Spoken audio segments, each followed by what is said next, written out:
Everybody, welcome back to another series on Web Yeshiva. This is a series about the Amida prayer. We called it the Shemoneh Esrei in depth. I will, over the next few weeks, go through the 19 blessings of the 18 blessings.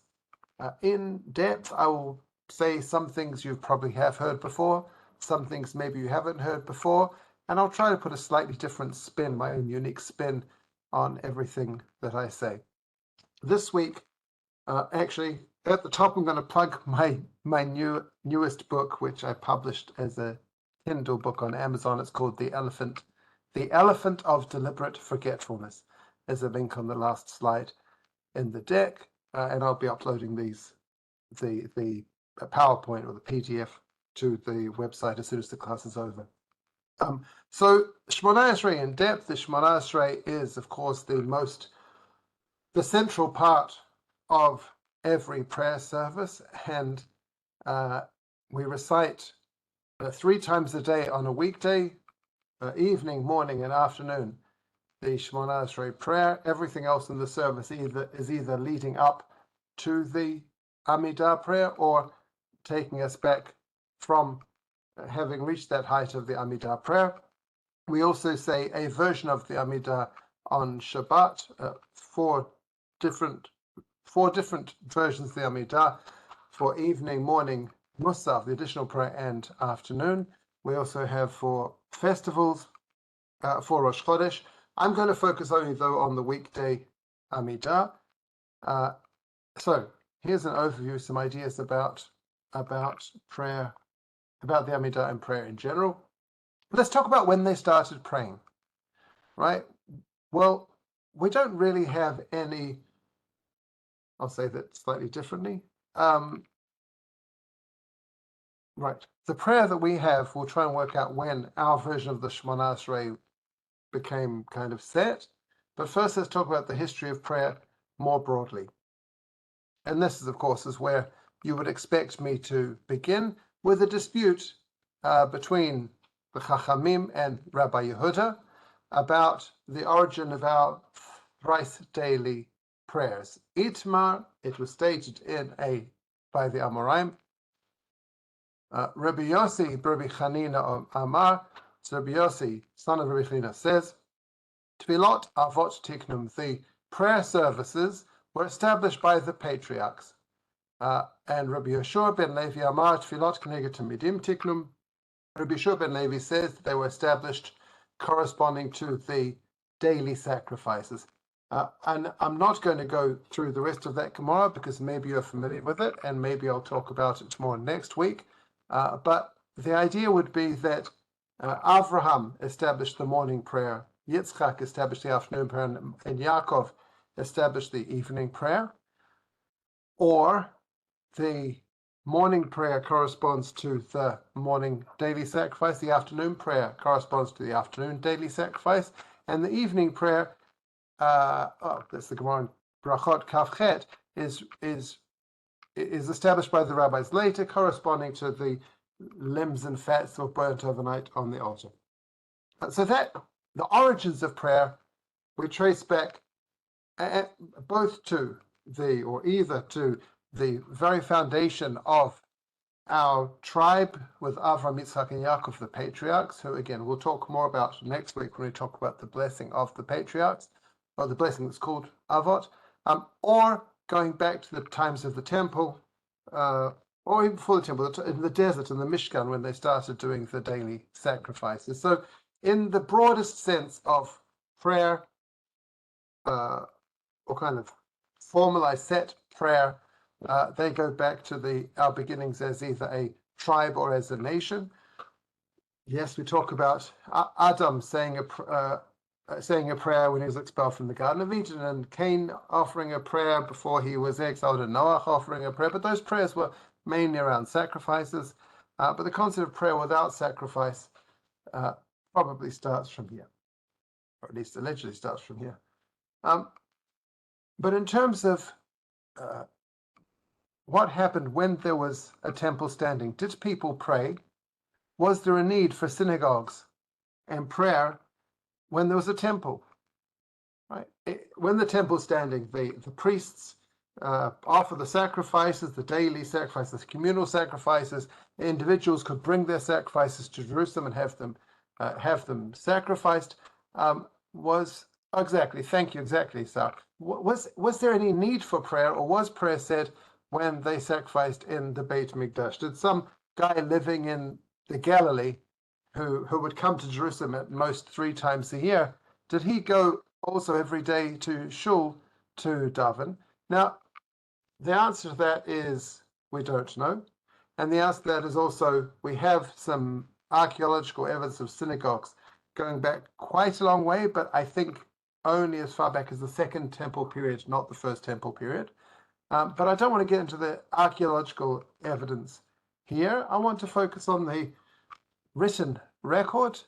So we have here a Tosefta in Sukkah, which is Rabbi Yehoshua ben Chananya speaking. I put on the slide, I don't know if you can see in white, just the first line from Wikipedia, first 2 sentences from Wikipedia about Rabbi Yehoshua. He was a Levi, and he lived during the very end of the Second Temple period. In fact, he was there right before when Jerusalem was under siege. He and his colleague Rabbi Eliezer were able to carry out their teacher Rabban Yochanan ben Zakkai from Jerusalem to Vespasian, who was besieging the city, and from there they went to Yavneh, and that's a little bit of a lie, but it's close enough to the truth. To Yavneh. So he had been in the temple, and he says, so he's giving a recollection when he was a child. Kol yemei simchat beit hashoeva, lo haynu ro'im shena. During the days of Simchat Beit HaShoeva, during the week of Sukkot, the festival, the rejoicing, the partying was so intense that we never slept, right? Mashkimin anu l'tamid shel shachar, we'd wake up in the morning to do the daily sacrifice. Misham lebeit HaKnesset, from there we go straight to the synagogue. Misham lebeit Midrash, from there we go straight to the Beit Midrash. Misham lemusafin, then we come back to do the Musaf sacrifice for Sukkot. Misham la'achila v'shtiyah, then we go and have some food and drink. Misham leBeit HaMidrash, and then we go back. Yeah, the English is missing a piece there. Then we go back to the Beit Midrash. Misham leTamid shel bein ha'arbaim. Then we go to the afternoon sacrifice. Misham leSimchat Beit HaShav. Then we start the party all night long. So we see that he, as the Kohen in the temple, would go from the temples to the synagogue. Now, does that mean he was praying in the synagogue? Maybe, probably. If he wasn't praying, what was the difference between a Beit Knesset and a Beit Midrash? If a Beit Midrash is set aside for learning, a Beit Knesset is probably set aside for prayer, but it might just be what it literally means is a place of gathering. Maybe it was used for some other purpose. But it seems they had, and again, there's the very end of the Second Temple period, so we're talking the year 70 CE. But it seems that even when there was a temple, there was still some kind of, at least a place for prayer, and probably some kind of prayer as well. Here we have the Gemara, the Mishnah, no, the Gemara in Ta'anit, or it's a brighter. Tana Rabbanan, and Shemishma hayu mitpalim al korban achim sheyitkabel b'ratzon. When the sacrifices were happening in Jerusalem, so again, your chap living in the Galilee has no connection to the temple, except that every city, township, every area would send a delegation to Jerusalem to watch, pray, fast while the sacrifices were happening on their behalf. So there was a roster. There were 24 priestly watchers, meaning the Kohanim would come to Jerusalem every 24th week and have their roster. And similarly, the townspeople would send a delegation from their town once every 24 weeks to represent them, such that the entire country is represented. So that's called Anshe Mishmar. The Mishmar, they're watching over the sacrifices. So the people who would watch and they've called it here priestly watch. These were not Kohanim, though. These were people watching the Kohanim. It's, I think, a mistranslation. It's not how it was translated. Anyway, so Anshe Mishmar hayu mitpalim al korban achim shekavatzon. They would pray that the sacrifice of their friends, brothers, sisters would be accepted by God. Now, this kind of prayer, I mean, I'm sure people always prayed when they had a specific request. That's not the kind of prayer that I'm going to be talking about when I talk about Shemoneh Esrei. but they would do that. Anshe Ma'amad, I'm sorry, I'll go backwards. Anshe Mishmar were the Kohanim who were doing the sacrifices, and Anshe Ma'amad were the people from the town who were supervising them doing it. I'm sorry, translation is correct, I got that wrong. Anshe Ma'amad Kansin the Beit Knesset, the people from the Ma'amad, from the cities, would gather in the synagogue, which is Mitkanzin, Beit Knesset, the place of gathering. V'yoshvina b'al they would fast there in the synagogue. B'sheni, b'shabbat, b'shlishi, b'revi, b'chamish. They would fast 4 of the 7 days that they were there in Jerusalem on Monday, Tuesday, Wednesday, Thursday. B'sheni yom, on Mondays they would fast for all the seafarers because it was such a dangerous profession. B'shlishi al chol chemit barot, on Tuesday they would fast for people going in deserts. I'm sorry, and then it goes through the rest of them, people that are fasting. Well, we see they had a synagogue at the time they were doing sacrifices. Again, the Mishnah was compiled after the destruction of the temple, but it's talking about a time when there was a temple and there were people praying in synagogue. This doesn't mean that the people back in the Galilee or or in Beersheba had synagogues or were praying, but there was a concept of prayer that was connected to but separate from the temple sacrifice. What we don't have in the temple, we have a kind of prayer, we don't have an Amida. If we look at this Mishnah in Tamid, it's describing the daily service. So Amra Mamoneh, the guy in charge, the guy whose job was to call out the instructions, the drill sergeant, if you like, he would say, Baruchu bracha achat, recite the first blessing. This is the first blessing before Shema. Saying the Shema twice a day is a Torah commandment. At some point, the rabbis instituted blessings before and after the Shema, 2 before and 1 after in the morning. So it seems that was reinstituted. So he'd say a bracha, then baruchu, and they said that blessing. They then read the 10 Commandments. That was part of the service at the time of the temple. It was removed from the Gemara discusses that the 10 Commandments was removed from part of the standard prayer, probably in the wake of Christianity, because people said there are only 10 Commandments, so they removed that from the official part of prayer. Then they would say the Shema V'yayim Shema, the first 2 paragraphs of the Shema. The first 3 paragraphs, the 3 paragraphs of Shema. Then they would bless the people with 3 blessings, and then the 3 blessings, the priestly blessing, and then they would continue Emet V'Yatziv V'Avod O Birkat Kohanim. Well, I guess not the priestly blessing; they're doing that afterwards. Then they finish the blessings after the blessing after the Shema. They would do the sacrifice and they would bless the people. They would add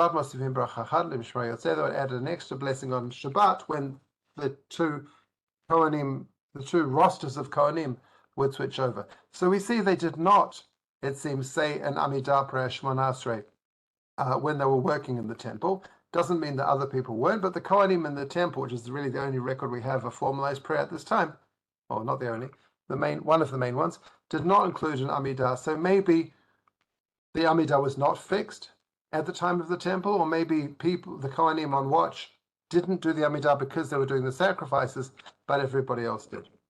Now, we talk about praying towards Jerusalem, but when we talk about praying towards Jerusalem, what we mean is that we pray the Amida towards Jerusalem. We can face any way we want for saying any of the other parts of prayer. Basically, it's only the Amida that we stand facing towards Jerusalem. And that seems to go back, the idea of facing towards Jerusalem for prayer seems to go all the way back to Daniel, who lived in the time of the Babylonian exile, before he was exiled from Jerusalem. And then he helped formulate the return to Jerusalem for the second temple. And he got this good news. I'm going to have to translate Aramaic now, aren't I? Daniel kad yada di Rishim katava. Right, he read the writing at Belshazzar's. No, that's not the right writing. Anyway, when Daniel knew the writing was signed, this was a decree from somebody to do something that was good. I can't remember.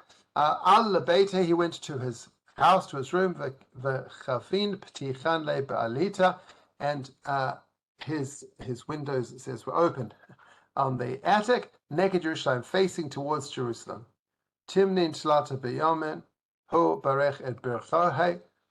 So, Timnin Shlata. Yeah, 3 times a day he would bless his blessings there in this little attic, or Masle, he would pray, or Modeh Kadam and give thanks to God. Kol Kavedi Hava Avad. This is what he would do, Min Kadam even before this time.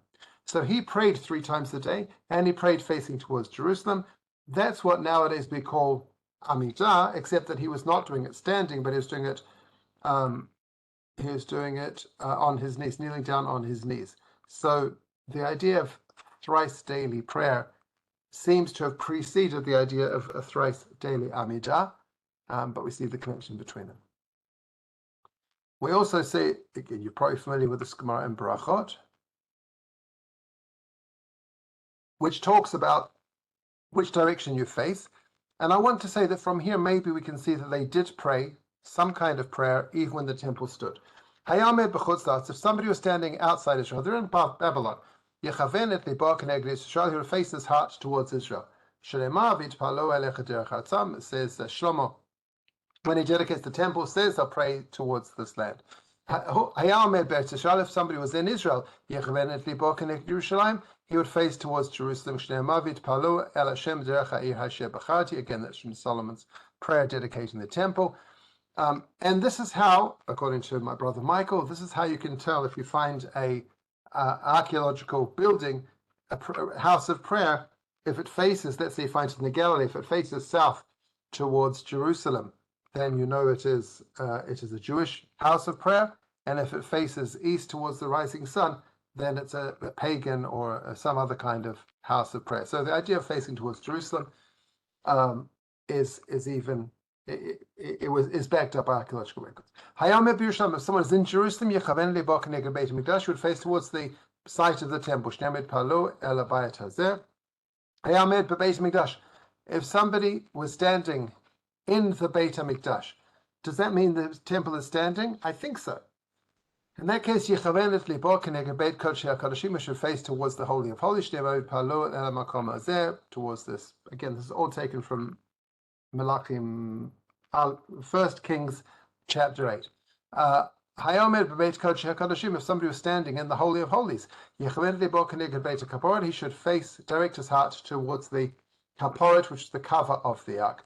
He was standing on the other side of the ark. He should imagine he was standing on the correct side of the ark and face there. Now the ark, there was no ark in the second temple, despite what Indiana Jones would have you believe. The ark was hidden, buried, taken some point towards the end of the first temple period. So if this mission is to be taken literally, it means they were praying some form of prayer in the time of the first temple as well. Now, this means if someone stands in the east, they face west. If they're in the east, no. In the west, they face east. But if they're in the south, they face north. But if they're in the north, they face south. So that all of Israel directs their hearts to one single place. So possibly this means that people did pray towards Jerusalem at a time when the temple was standing. And now you could tell me this is not literally true, that somebody couldn't have been standing in the Holy of Holies. This is just metaphorical. Okay, maybe. You could tell me this Mishnah was written after the temple was destroyed and therefore is not first-hand evidence. Of course, you're right. But maybe it means, as we know from synagogues at the time, maybe it means they did pray towards Jerusalem even when the temple was standing. As an aside, I'm sure I've said this many times, but on the rare occasions I go to the Kotel, I sometimes see people praying towards the wall when they pray. But the Mishnah is very clear that if you're standing in Jerusalem, you should face towards, or if you're standing near the temple, you should face towards the Holy of Holies, which would be kind of 45 degrees to the left, facing towards 10:30, if the 12 o'clock is towards the Kotel. To face where the Holy of Holies is, and not towards the Kotel. And in fact, somebody praying towards the wall is the only person in the world who's not facing the correct direction at the time of prayer. So that's the concept of prayer kind of broadly, and that's the history of prayer in terms of were they praying during the temple period. I think the answer is a qualified yes. But when did they establish a set text of prayer like the one that we say today? So the Gemara, this appears in Megillah and in Brachot. I'll be jumping back and forth between them.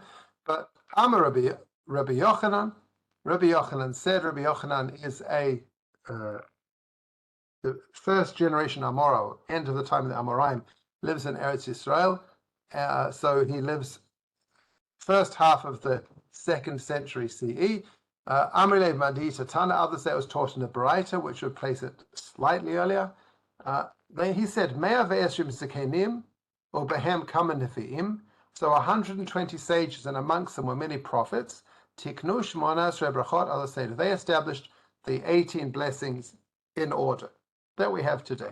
The 120 sages refers to the men of the Great Assembly, Anshe Knesset Gdolah, which was established by Ezra and his Beit Din when they returned from the Babylonian exile.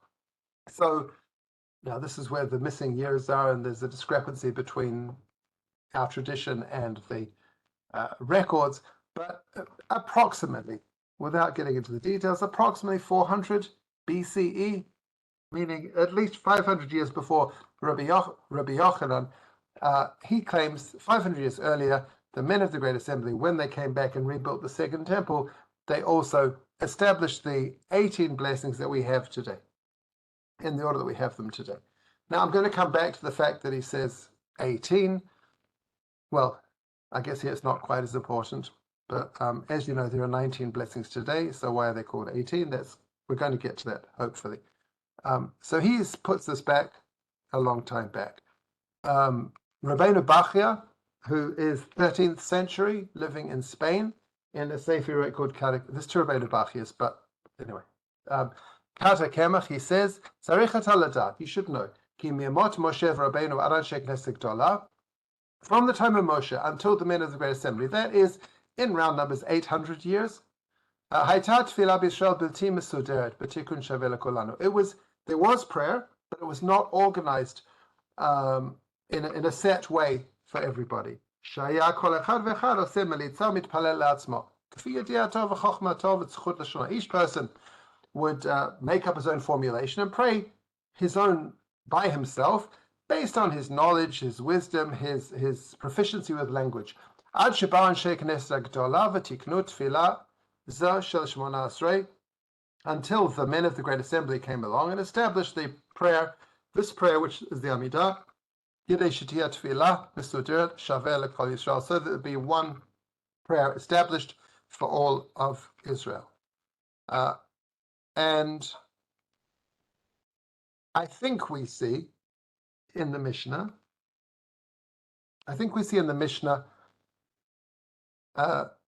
parts of it that were set by the men of the Great Assembly, and I think parts of it we don't have clear evidence of what those 18. I'm not saying it clearly.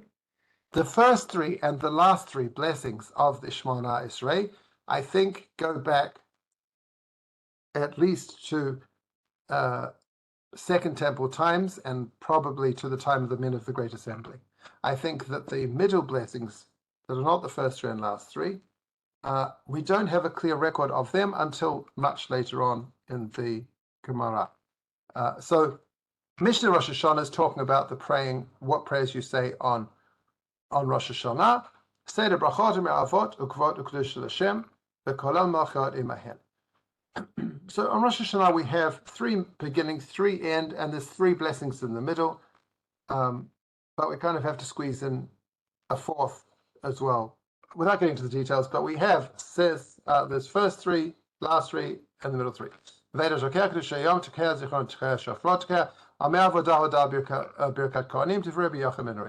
So first three, last three, and the middle three. That's the opinion of Rabban Gamliel ben Nuri, who lived in the first, second century, shortly after, kind of 2 generations after the destruction of the temple, and he already has a set prayer, at least for Rosh Hashanah, but not set because Rabbi Akiva disagrees with the middle section. Amar lo Rabbi Akiva, imeno tekeh ala malcha lamot mazkir. Again, I don't want to get to Rosh Hashanah. Elam me'avod kvod kedusha Hashem v'kol malchot im kedusha al-yom. So Rabbi Akiva says you do the first three blessings, then tekeh zrucha, tekeh shofar, tekeh or me'avodah, hodah b'yokat kohanim, and then the last three blessings, which is not entirely true. The last three, then they're not the same as our last three exactly, but we could pretend they are. So they disagree about the middle blessings, but they agree about the beginning and end, and that tells me, I think, Rabbi Akiva also 2nd century, that tells me that there was a very established tradition of how to begin and end prayer, and then the discussion is what happens in the middle, and I think that was a bit more flexible than we might think. There's a Sifri and Devarim, which is probably about the same time, I think, as Rabbi Akiva and Rabbi Yochanan ben Nuri, but I'm not exactly sure. So it says, Av Shemoneh Esrei brachot shetiknu neviim v'rishonim. Even the 18 blessings that were established by the first prophets, this says, or the early prophets, but that would even predate the men of the Great Assembly. Sheyisrael mitpalim b'chol yom, that the Jews would pray every day. Lo patchu b'tzarcham shel Yisrael ad shepatchu b'shivcho shel makom. They didn't start praying for their own needs. Rather, they would begin by praying by talking about the greatness of God. Hakel hagadol hakipor hanara kadosh ata hanara shemecha. V'achar kach matiya surim. Then they would move on to a middle section, who loosens the bound. Achar kach rofeh cholim, who heals the sick. Achar kach modim v'anachnu lach. And then they go on to the end section, which begins with modim. So this Sifri puts the creation of Amida prayer, of Shemoneh Esrei prayer, even earlier, perhaps even to the first temple period, but it's only the beginning and the end that are set, and the middle then is much more loose. Maybe it wasn't 18, maybe there were only 8 blessings there, maybe there's, I don't know how many etceteras he has in the middle, but it seems that the middle section wasn't quite as set as the first and last parts were. Tosefta and Brachot, also 2nd century CE, talks about when you bow down when reciting the Amida, and I don't really want to get into it again, but again we have a set first section, and we even have mention of Kadosh, Kadosh, Kadosh, Hashem Tzvos Melech Kvodo, Baruch Hashem Kvod Hashem Mimkomo. We have a concept, an idea of a Kedusha, which we say still today in Shacharit and Mincha, Musaf and Mincha. So this also sets the this is Rabbi Yehuda, but we have a reasonably set beginning of the Amida, certainly by the time of the Mishnah, and even earlier than that. Now we start talking about exactly when the middle section was arranged. Tefillah Menalan, Tanya, where was the Gemara Megillah is talking about things that have to be said in order and can't be said out of order, like the Megillah has to be read from beginning to end and not the other way around. How do we know we have to recite them? There's a set order for the Shemoneh Esrei. The Tanya Shimon HaPakuli, Hestir Shemoneh Esrei Brachot Lifnei Rabban Gamliel and Yavneh. Shimon HaPakuli arranged the 18 blessings before Rabban Gamliel in order in Yavneh. Rabban Gamliel was the son of, well, it doesn't matter. He was the Nasi, and he lived in Yavneh, and he is after the destruction of the temple. And in his Beit Din, in his yeshiva, in his court, he invited Shimon HaPakoli, who we don't know very much about apart from this one incident. He arranged for them the 18 blessings. Again, my claim is the first 3 and the last 3 were standardized. Now, after the destruction of the temple, they have I'm saying this on this slide. I'll change my mind on the next slide. Here we have Shimon HaPakuli saying this is the order of the 18 prayers that we have. I didn't want to go. Oh, okay. Well, we'll come back to it. We'll see that elsewhere they claim that Shemoneh Esrei was not the first person to say these prayers in order. I'm going to quote Chief Rabbi Hertz, or the Siddur that he wrote a commentary from. And he says in his introduction to the Shemoneh Esrei prayer on page 130, the Shemoneh Esrei is not a mere collection of short, independent prayers loosely strung together without in a sequence. Yehuda Halevi and many others, Yehuda Halevi is the Kuzri in the 11th century, Yehuda Halevi and many others have pointed out the logical order of the benedictions. In the religious spirit that pervades them, they resemble the great devotional utterances of Scripture. And then the voice of Judaism speaks with the classical accent of the prophets and psalmists. This is what we're going to see from next week onwards as we go through the wording of the Amida. I want to show where it comes from in Tanakh, how the rabbis who created the Amida prayer, or as they arranged the Amida, they were conscious and aware of biblical quotes and incorporated them in a similar way. So the prayer is not the product of one mind or even of one period. The opening benedictions, the praises of the work of the men of the Great Assembly in the 4th pre-Christian century. The concluding benedictions of thanksgivings are not so old, but they undoubtedly go back to the Maccabean age, the middle of the 2nd century before the Common Era, and I can't turn the page. And much younger are the petitions, right? The middle section that we're talking about, though nearly all of them were in use before the end of the Second Temple. As to origin, some of the second benedictions were taken over from the temple, while some were framed originally for private devotion, whilst others seem to have arisen in the synagogue itself. The final editing of these prayers took place in about the year 100 after the Common Era, in the direction of the Patriarch Gamliel II, the then head of Jewry in the Holy Land. Right, this is the Shimon Apikuli putting everything in order. In congregational worship, the benedictions were first said in silence so as to permit unconstrained confession on the part of the individual. Then the reader recited them aloud for and on behalf of those who could not themselves say the prayer. This has remained the usage to the present day. So Chief Rabbi Hertz says that the Amida there were 3 stages. The men of the Great Assembly established the first section. The Maccabean era established the last section, and the middle section was finalized in Yavneh after the destruction of the temple. Okay, so why then did the rabbi see a need to establish a set text of prayer? Why am I giving a shiur on prayer, on the words of prayer? Why doesn't everybody just say whatever they think is the most appropriate thing for them? So we have Rambam who answers this question in Hilchot Tefillah at the beginning.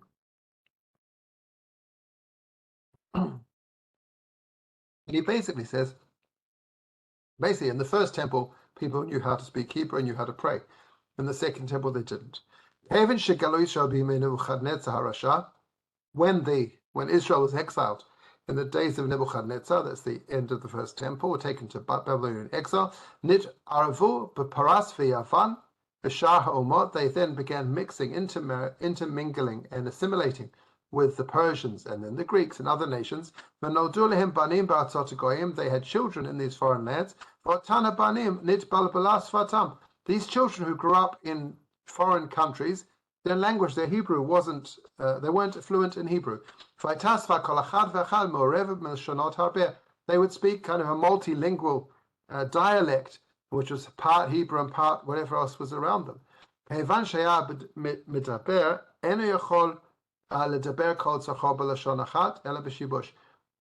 when a person would speak, he wouldn't be able to speak clearly in just one language without confusion. It says in Nehemiah, children spoke half the speech of Ashdod. They didn't know how to speak properly in Hebrew, but according to each of the languages of the countries they'd come from. Right, so they were unable to speak properly, and therefore, so because of this, when one of them would pray, he would be unable to fully express what he was thinking, what he wanted to say, or to say the greatness of God in Hebrew. He would have to resort to other languages to pray. So when Ezra and his Beit Din, who came and rebuilt the temple and gathered the exiles, when they saw this, they established the 18 blessings in order to help people who weren't able to express themselves clearly. So that then explains, according to Rambam, people did pray in the time of the first temple. They had the facility to do so. The second temple, they had a formal prayer because they were no longer able to express themselves from the heart, clearly in the language. Rabbeinu Bachya has a similar idea, slightly different. The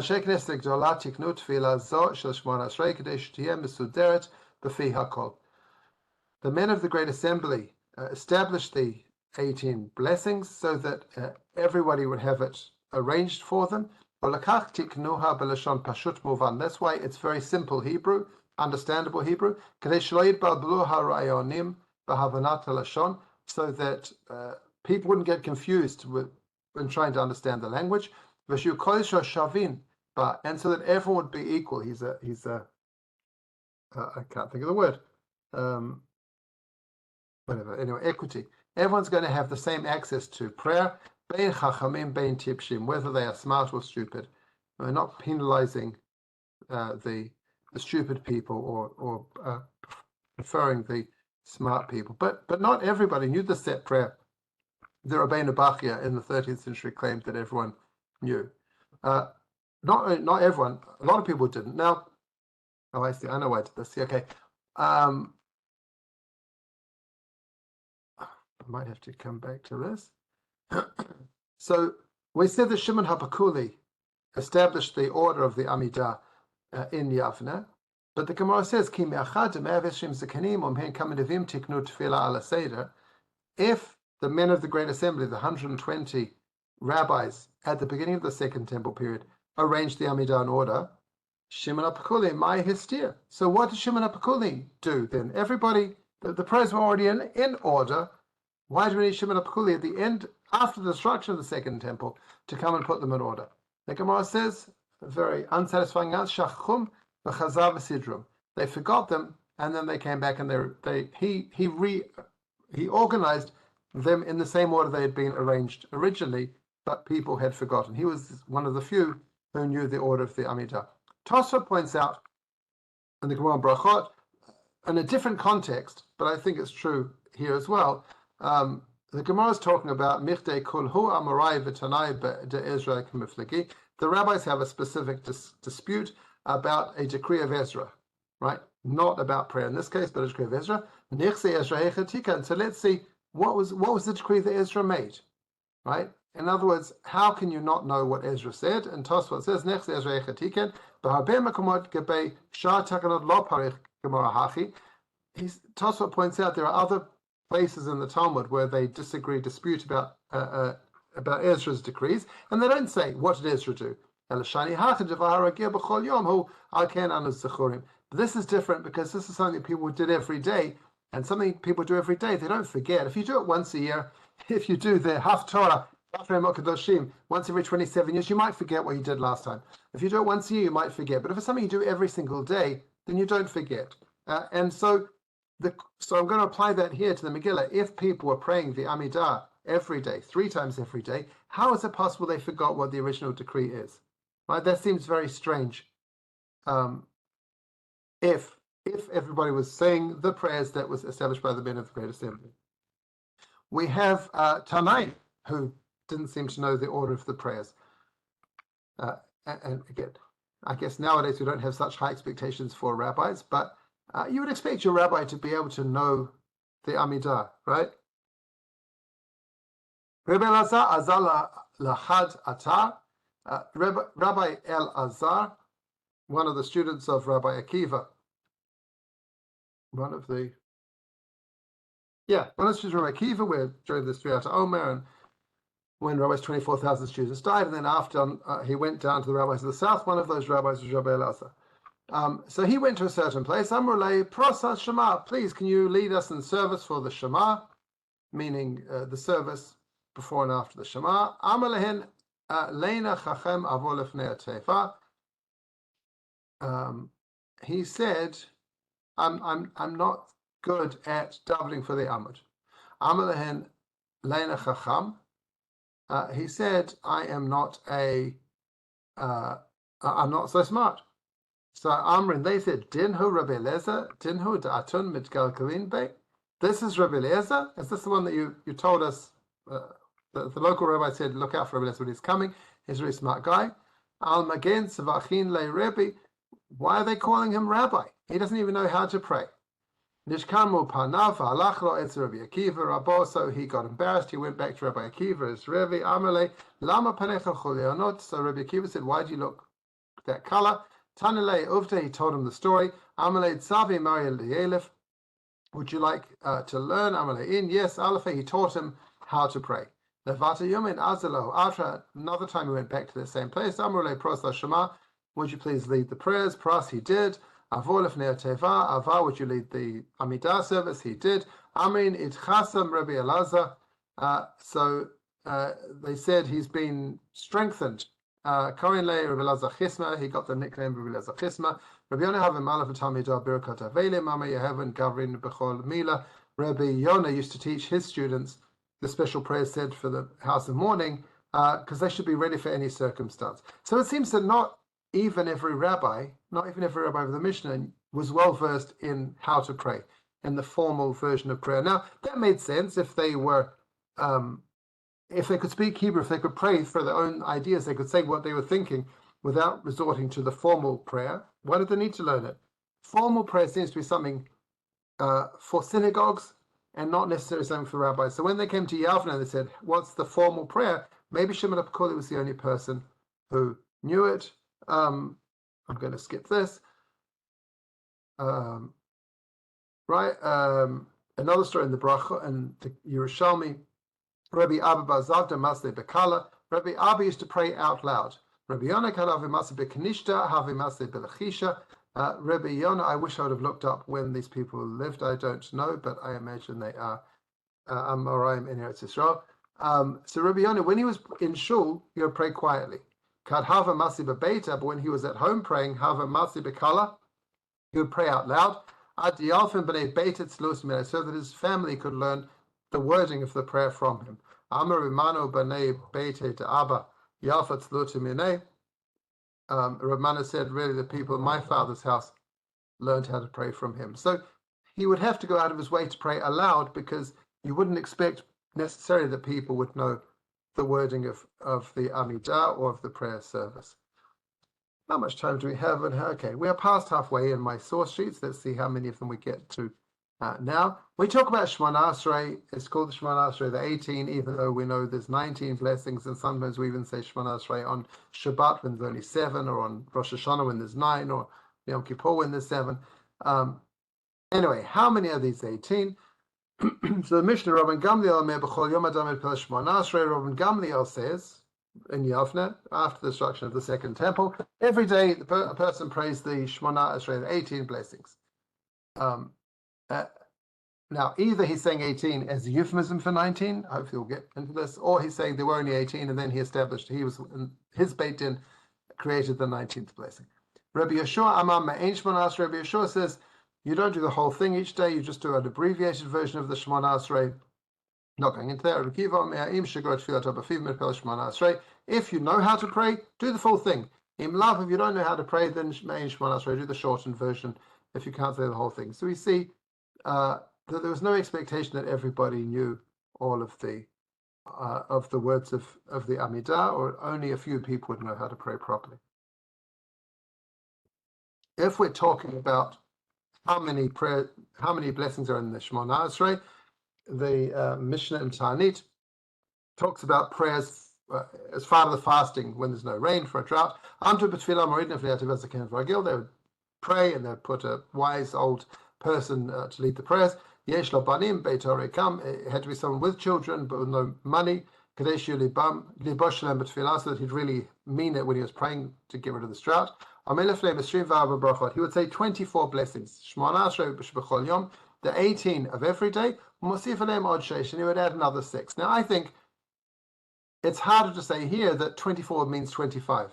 When you're counting the number of blessings, it sounds to me like 18 actually means 18 plus 6, right? It would be strange to say 18 plus 6, I mean 19 plus 6. Okay. So that sounds as though there was 18 blessings in the Shemoneh Esrei and the time they wrote the Mishnah of Ta'anit, which is the first half of the 2nd century CE. Bamidbar Rabbah, now I don't know, this is probably written a little bit later, but in the first couple of 100 years of the Common Era, we have the Midrash is going through verses and taking numbers for different things. There's a whole series of numbers, 613 mitzvot, 10 commandments, but whatever different things. It says, Kol tisa avon v'kach tov u'neshama praim sfatenu. Forgive our sins, take good, and good here is tov, which, right, Chet Vav Bet is the gematria of 17, which is going to be important. And our lips will pay the bullocks, the sacrifices, right? So our words should be instead of sacrifices. Amr Israel said, Rabban Shalom, Master of the universe, Bizman Shabbat Mikdash Kayam, when the temple was standing, we would offer sacrifices and have atonement. Now we only have prayer.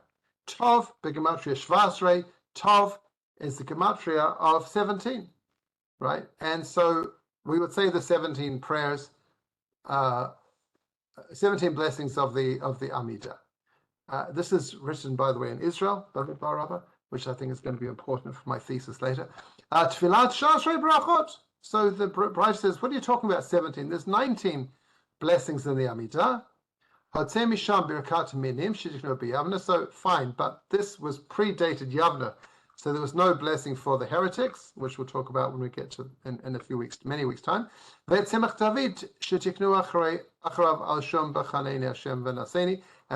Etzemach David, the prayer for the restoration of the house of David, that was added in later as well. So this Midrash says there was a stage in history when the Shemoneh Esrei had 17 blessings in it, right? And then later author says, what are you, 17? No, but those last two came later. Similarly, Rabbi Simon, I don't know who Rabbi Simon is. Kach tov b'gematria nefesh. He uses not the word tov, but the word kach tov. That is a numerical value of soul. Amri Yisrael b'shabeit mikdash kayam hayinu maktirim chalafim amri mitkaprim. When the temple stood, we would offer fats and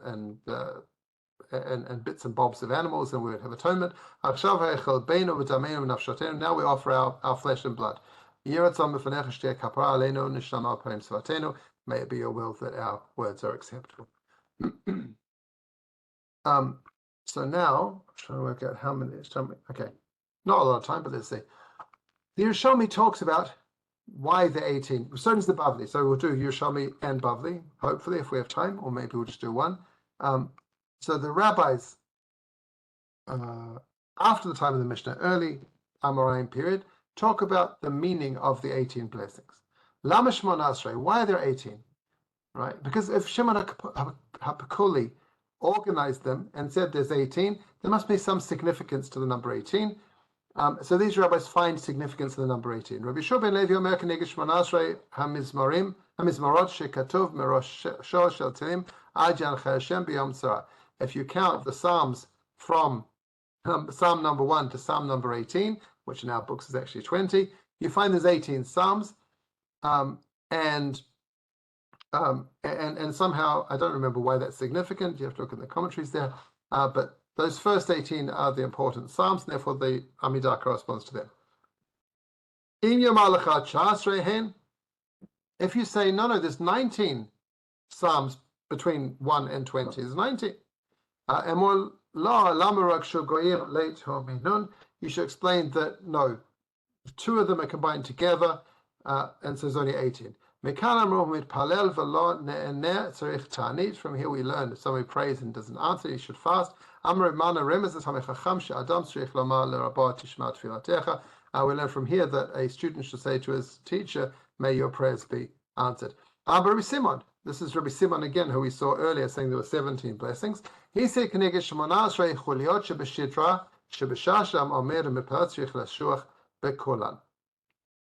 the 18 corresponds to the 18 vertebrae in the spine, because when a person prays, he has to bend his whole body, bend down all of his spine. Matam, what's the reason you have to use your whole body? It says, all my bones say who is like God. So the 18 corresponds to the bones of the body. Rabbi Levi says that it corresponds to 18 times God's name is mentioned in Psalm 29, Havu Lashem B'nei Elim, which we say Friday nights. Amar Rabbi Chunam, Imir Malach Adam Shavasra Inun. So Rabbi Chuna says, if you say there's only 17, because there's only 17 blessings in the Amida, Emalo Shal Minim Kav Kvar Kav Or Chachamim Yavneh, they already added the blessing of heretics in Yavneh. Now, 1 second. So there was 17. Oh, but they added an 18th in Yavneh. I thought that was the 19th. Okay, that's the 18th. So there's 17, 18, and 19 are happening. Hativ Rabbi Elazar Rabbi Yossi, Kumi Rabbi Yossi, V'aktiv El Kavod Hirim. There's another mention of God's name there. Amalei V'hatani Kolel Shalminim V'shal Poshim B'machni Asedim. So this is, you're right.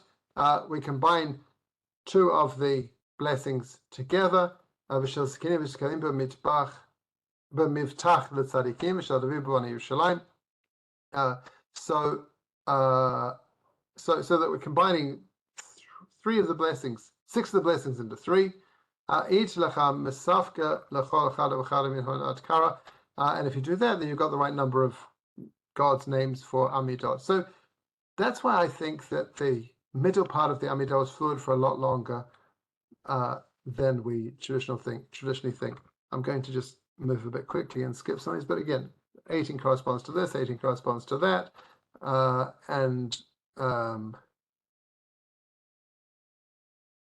right, fine. But this is not Yerushalmi, this is above the now. It's talking about the same thing. 18 corresponds to what? So again, we have the 18 times that God's name is Havul Hashem, the 18 vertebrae and the spy. But then the Gemara says, Hani Tamni Sari Tesh Sari Havi. There are 19 blessings. So Amar Levi, they added the blessing of heretics in Yavneh, Knegel Michiknum. So Rabbi Levi says there's a 19th mention of God's name in that psalm. There's a 19th vertebrae that you forgot about. There's a 19th something. So I know this says Yerushalmi at the top of the page, and I'm so sorry because it's Bavli, Kaf Zayin. What I want to say is that there's a difference between the way they prayed in Israel and the way they prayed in Bavel in terms of how many blessings there were. So in the Yerushalmi, they're discussing whether it's 17 or 18. In Israel, they're discussing whether it's in Bavel, they're discussing whether it's 18 or 19. And if I get to the end, I can talk about that in more detail. So let's nearly at the end here. So Otzar Tefillot is I don't actually know, I read the title page, I don't know very much about the author, and it is a compilation of various different pieces, so I don't know who the author is of this specific piece in it, which is many, many pages long, but I've got a few pieces. A section called Tikkun Tefillah right before the beginning of the Amida, and I'll see if I can get through it in 5 minutes.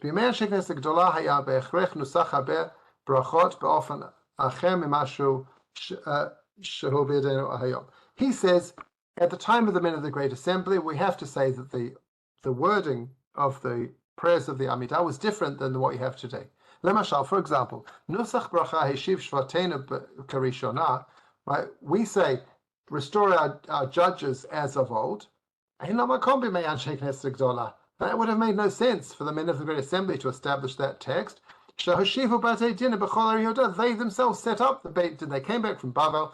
They established Beit Dins in every city. They're going to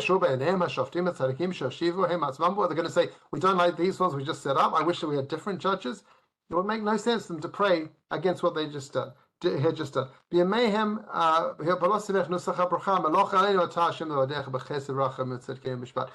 would have had a version saying, God, you judge over us. We don't want any judges. It's not that our judges are bad, but we want God to judge us. That's something you should pray for. Because they were subject, even though they had courts, they were subject to the laws of the Persian king. But then much later, at the end of the Second Temple period, when the Sanhedrin left the hewn chamber, the Jews lost the authority to run the courts, and the Romans now had the authority. That makes sense then to pray, restore our judges as in former times. And you know what, this whole shir, many hours of preparation are now giving the shir. If it was just for this one slide, it would have been totally worth it for me because this blew my mind. It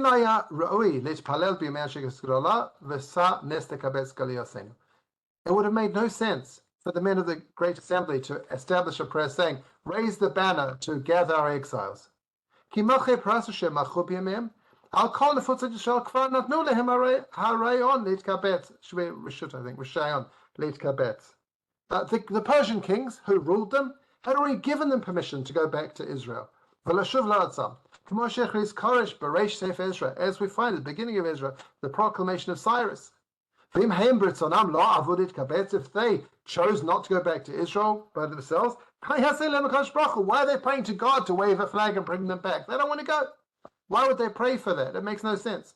So it must have been in those days that to blow the shofar for our freedom, and that's it. They wouldn't have said to God to bring them back because they had chosen not to come back.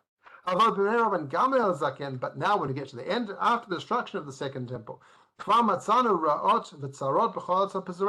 there was suffering, hardship in all of the countries of the world.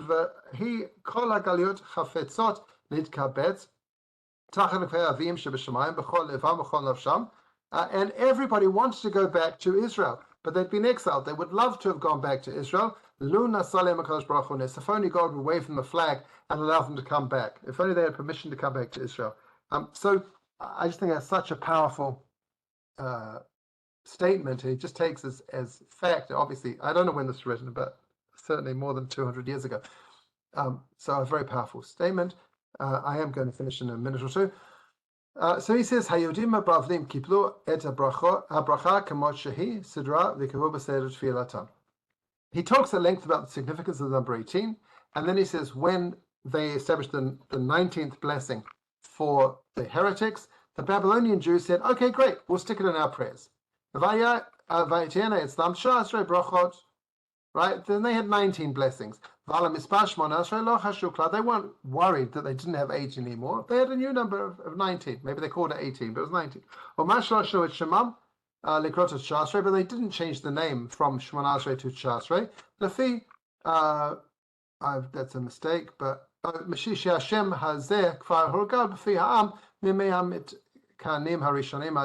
everyone's already used to calling it Shemoneh Esrei from the time of Ezra until then. They didn't change the name. They didn't change the name. However, Olam, B'nai Eretz Yisrael, sorry for the typos, the people lived in Israel, Hanigrim B'nai Marava, the people of the West, they didn't want to change the number of blessings. If Ezra says it's 18, we want 18. 18 is an important, significant number that corresponds to all those amazing things. Because of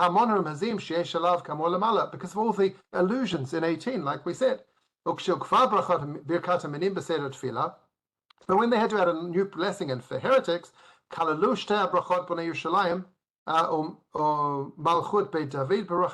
stuck two of the other blessings together.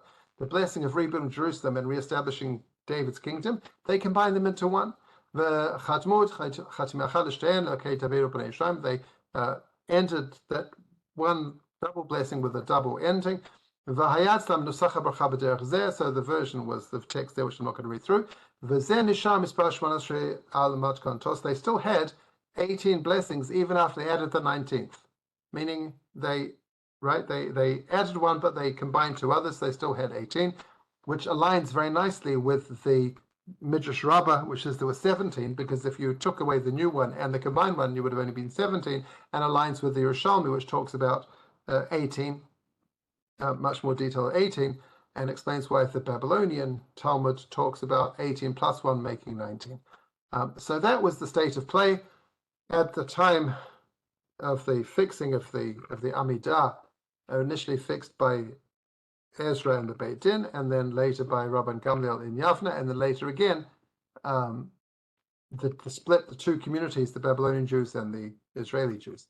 That's it from me from tonight. Come back next week. I'll talk about Avot, the first blessing of the Shemoneh Esrei, and we'll talk about how that connects to Avram and how Avram Malchi Tzedek, and a lot of very interesting stuff happening there.